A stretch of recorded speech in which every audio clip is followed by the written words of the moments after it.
Welcome everybody. Today let's talk about transplant and cancer immunology. Without the organ donor, there is no story, no hope, no transplant. But when there is an organ donor, life springs from death, sorrow turns to hope, and a terrible loss becomes a gift. So we all know the importance of an organ donation or a transplant, how difficult it is to get. But then we also need to know what is the immunology behind that organ donation and transplantation, what happens, why most of the times the organ gets rejected. We all heard about organ rejection also. So let's see what is the immunology behind that. To learn that, we need to know about the transplant antigens, graft rejection, HLA typing, graft versus host reaction, a little bit about cancer immunology and immunosurveillance therapy or a theory.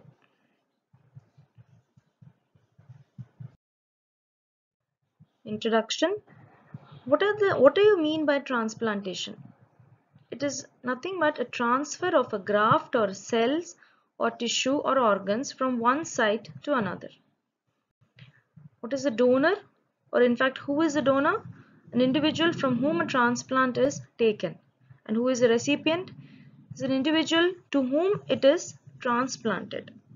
The person who is receiving that graft is called as a recipient. How do you classify transplants? Transplants are classified based on different methods, like if it's based on an organ or a tissue, based on an anatomical site, whether they are vital grafts or whether they're just a supporting grafts, or what kind of a graft it is. Based on an organ or a tissue, how do you classify transplant? Just the name of the organ, whether it's a kidney transplant or a kidney graft, heart transplant or skin transplant or any other organ in the body. Based on anatomical site, whether they're orthotropic graft or heterotropic grafts. What is an orthotropic graft? These are grafts that are transplanted to the anatomically normal site. For example, skin grafts. Heterotrophic grafts. These are transplanted to anatomically abnormal sites. Suppose, for example, a thyroid tissue being placed in a subcutaneous pocket, or it is being transplanted into a subcutaneous pocket. Normally, where that organ or a tissue is supposed to be, it is not transplanted there. It is transplanted into some other place in the body. That is a heterotrophic graft. What are vital grafts? These are live grafts. Most of the organ donations or the organ transplants are live grafts. What is static graft? These are non-living grafts. For example, a bone or an artery. It is actually used as a scaffolding or a support. Those kind of support grafts are static grafts. Let's see the classification based on a genetic relationship. We have autograft, isograft or a syngeneic graft, allograft and a xenograft. Autograft is a self-tissue transferred from one part of the body to another part of the body in the same individual. For example, skin being transplanted from one place to another in case of a burns patient. What about an isograft or a syngeneic graft? This is a transplant between genetically identical individuals. Example, twins. What about allograft? This is the most commonly used graft or done graft. This is between genetically non-identical individuals. What about a xenograft? It is a transplant taking place between different species. A pictorial representation. This is an autograft, that is from one part of the body to another part, example a trunk to an arm. Isograft between individuals which have the same genetic composition, example monozygotic twins. Allograft, wherein the graft is being transferred from one person to another of the same species. Xenograft, it's a transplant between different species, for example a monkey to a man or a pig to a man. So these kind of grafts are xenografts. What are transplantation antigens? Nothing but histocompatibility antigens. These are the antigens against which a recipient would mount an immune response. And these are the main antigens which are responsible for either the acceptance or a rejection. What is Ewald-Simpson effect? It is a male-female incompatibility. This is a rejection of a graft from a male to the female. Why most of the females will reject a graft from a male? It is because of this presence of a Y chromosome in the male which is absent in the female. So that is why it tries to reject that graft, and this is called as an Ewald-Simpson effect. What are the different types of graft rejection? They are hyperacute rejection, acute rejection, and chronic rejection. These all differ in the time taken for rejection as well as the immune mechanism which is involved behind it. Hyperacute rejection, the time taken for the rejection is between minutes to hours. It can happen immediately also. And the mechanism involved behind it is because of the presence of preformed antibodies. Acute rejection can take place from weeks to months. And the mechanism involved behind it is either cytotoxic T cell mediated or antibody mediated, or sometimes both. Chronic rejection can be over a period of long duration, that is months to years. And the mechanism behind it is chronic DTH type or delayed type hypersensitivity type reaction, or antibody mediated, or both kinds of a reaction. So these are the different immune mechanisms involved behind graft rejection. See them one by one. Hyperacute graft rejection. Example, ABO incompatibility or a HLA mismatch. Here, there are preformed antibodies which react with an allogen present on the vascular endothelium of the graft. And once this antigen antibody reaction or a complex is formed, now this will activate a complement. And once the complement is activated, there is thrombosis and necrosis of the graft. So this is the final stage what happens in a hyperacute graft rejection. What about an acute graft rejection? Here two types of mechanisms are there. One is involving the CD8 cells, the other one is antibody mediated. CD8 cells react with the graft alloantigens and they destroy the endothelial and the parenchymal cells. The antibodies react with the alloantigens of the graft endothelium, causing cell damage via complement and finally leading to thrombosis and necrosis. So these are the two things which are happening in acute graft rejection. But remember, in these two places, where in hyperacute and acute graft rejection, there is nothing happening to the lumen of this vessel. The lumen is intact, the size or the diameter of the lumen is also intact. The reason I have specifically mentioned about the lumen is that is the difference between the hyperacute, acute and chronic graft rejection. Here the T cells react and produce cytokines, and these cytokines cause inflammation and proliferation of the intimal smooth muscle cells, leading to fibrosis. Finally, there is luminal occlusion and graft atherosclerosis. What are the different factors affecting allograft rejection? It depends on the tissue which is involved. The skin grafts are rejected faster, mainly because of a lot of immune cells. The genetic distance between the donor and the recipient. If the donor and the recipient are related, the chance of rejection are less. But then if there is genetic relationship is far away, then there will be rejection faster. Immunological memory. Rejection is faster when another graft is placed from the same donor. This is because of the presence of a memory cells. How is this graft acceptance taking place and how long does it take? So once the graft is placed,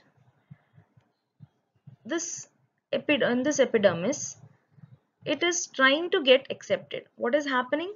By day 3 or 7, there is revascularization. By day 7 to 10, there is healing which is taking place.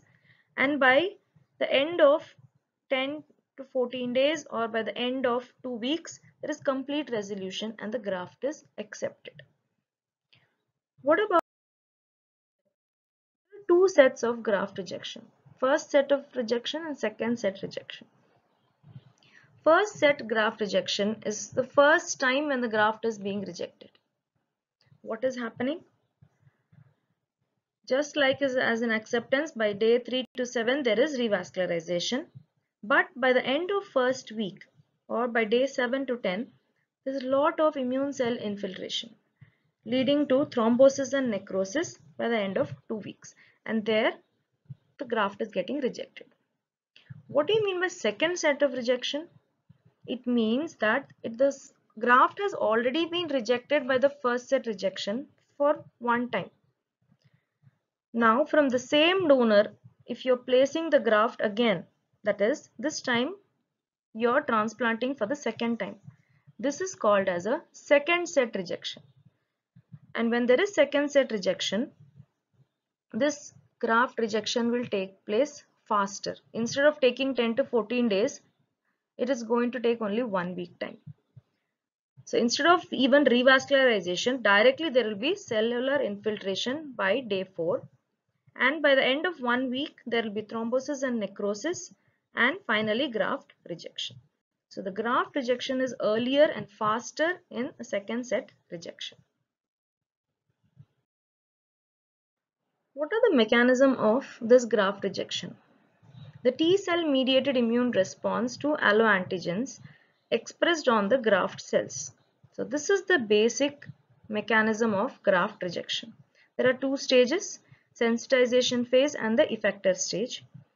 Sensitization phase is wherein the alloantigen presentation to the recipient's T cell is taking place.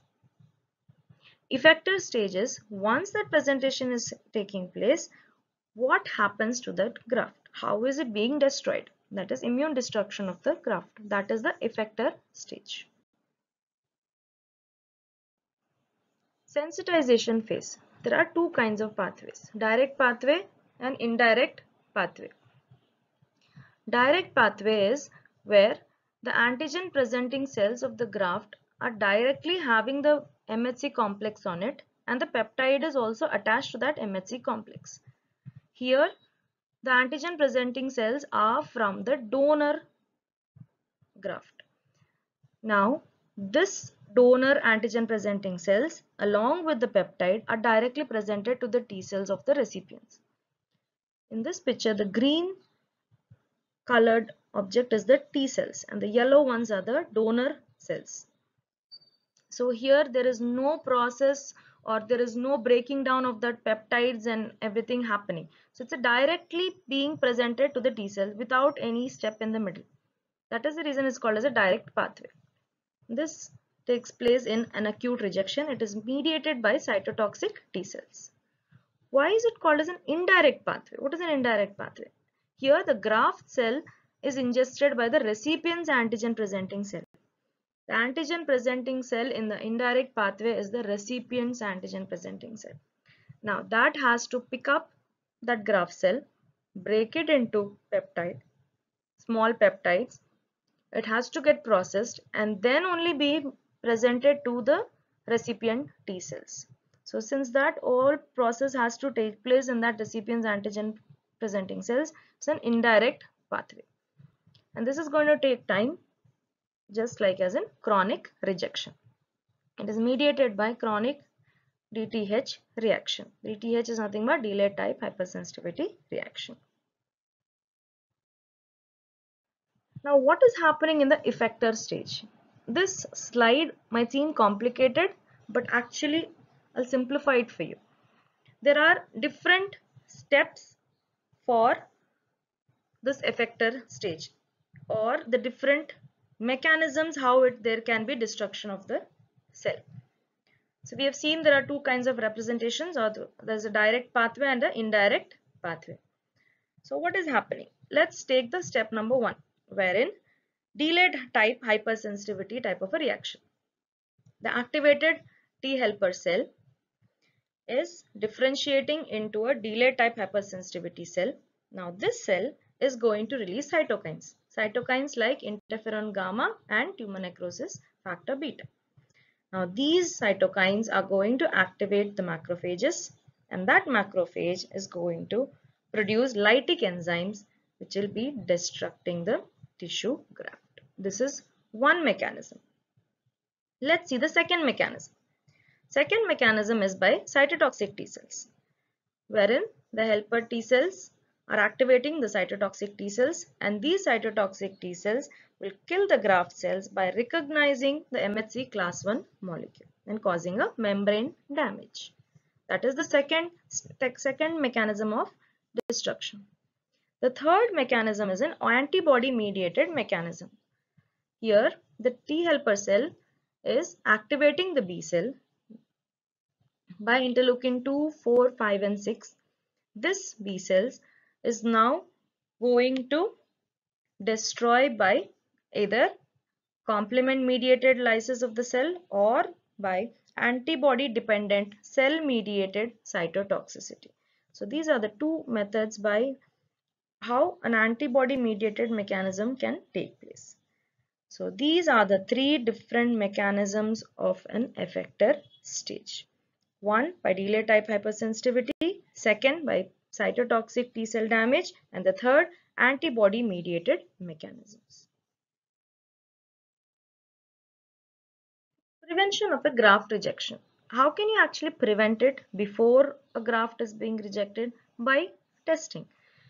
Testing to determine the histocompatibility between the donor and the recipient cells.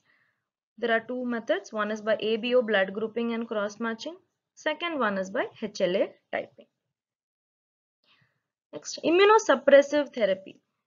Is it possible to give an immunosuppressive therapy, and in what all forms of immunosuppressive therapy can you give, and in what all types of rejections?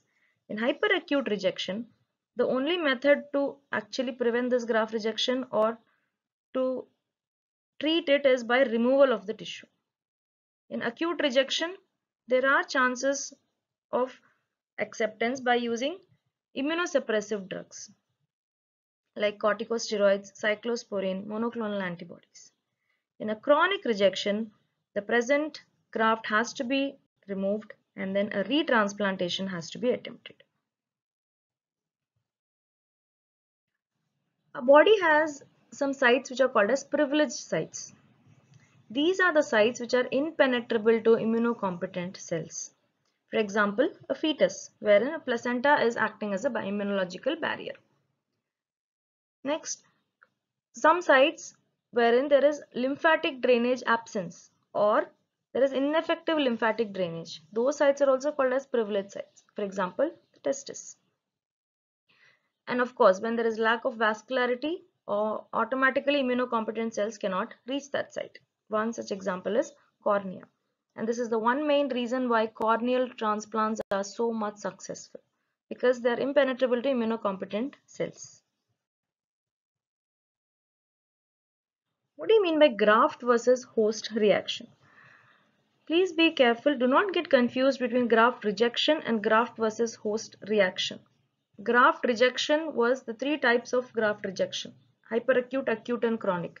Graft versus host reaction is the immune response, what is happening and what are all the clinical manifestations that can develop. A graft which is mounting an immune response against the host and it is rejecting the host is called as a graft versus host reaction.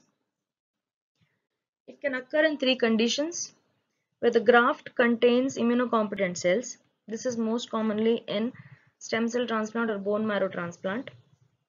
The second, wherein the recipient possesses transplant antigen which is absent in the graft. And the third is when the recipient can't mount an immune response against the graft, especially in immunosuppressed patients. These are the three conditions where a graft versus host reaction can be seen. There are two types or two forms. One is acute or fulminant, and the second one is a chronic form. Acute form is within 100 days of a transplantation. Chronic is after 100 days of transplantation. What are the clinical manifestations we can see? There is a selective damage to different organs, the selective damage to liver presenting as hepatomegaly, skin rashes, selective damage to mucosa and intestines presenting as diarrhea, and it can also be experimentally induced in mice in case of Run's disease. What about chronic form? The same organ damage is there plus damage to the connective tissue and exocrine glands. And in both the cases, the treatment is IV glucocorticoids. That was about the immunology of transplant. Now let's move on to the second section, that is the cancer immunology. Of course, there is immunology behind cancers. There are two types of transplant antigens, that is tumor specific transplant antigens and tumor associated transplant antigens. What is tumor specific transplant antigen? They are present only on the tumor cells and absent in the normal cells. That is why the name is specific transplant antigen.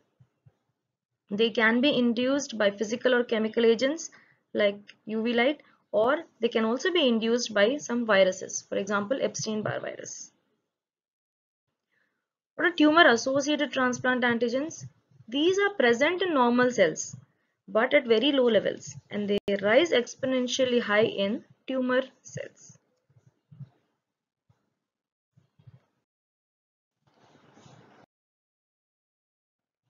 What are tumor associated transplant antigens? There are two kinds of antigens, oncofetal and non-oncofetal antigens. Oncofetal antigens are the proteins present on normal cells during fetal life but are not expressed in the adults. For example, alpha-fetoprotein, which is expressed in hepatoma and testicular cancers, and carcinoembryogenic antigen, which is produced in GI cancers, lung and ovarian cancers. Non-oncofetal antigens, these are the proteins which are expressed in adults abnormally. Examples, CA125 in ovarian cancer, CA19-9 pancreatic cancer, prostate specific antigen prostate cancer, and beta-2 macroglobulin in multiple myeloma. These are the various tumor associated transplant antigens. What is immune surveillance? Tumor cells may arise when there is failure of this immune surveillance. But of course, there is immune evasion by tumor cells. And what are the different mechanisms by which the tumor cells can escape this surveillance? First is anti-tumor antibodies production in the form of either blocking factor or antigenic modulation. What is blocking factor? Here it masks the antigen from the cytotoxic T cells. The T cell cannot recognize, and finally they cannot be destroyed.